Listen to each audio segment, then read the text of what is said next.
বাংলাদেশের নির্বাচন নিয়ে ভারতের নসিহাত কড়া জবাব দিল ঢাকা।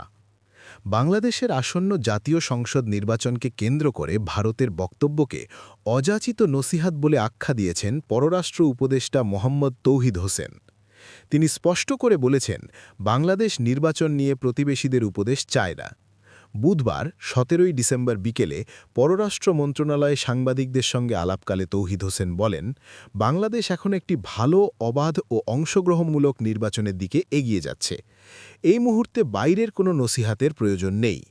পররাষ্ট্র উপদেষ্টা আরও বলেন, গত ১৫ বছর ধরে বাংলাদেশের নির্বাচন নিয়ে ভারত কোনো প্রশ্ন তোলেনি।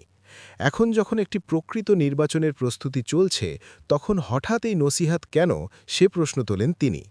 তিনি আরও বলেন, ভারতে অবস্থান করে শেখ হাসিনার বক্তব্য বাংলাদেশের জন্য উস্কানিমূলক। দণ্ডপ্রাপ্ত একজন ব্যক্তি পাশের দেশে বসে অস্থিরতা সৃষ্টির চেষ্টা করলে বাংলাদেশ তা মেনে নেবে না।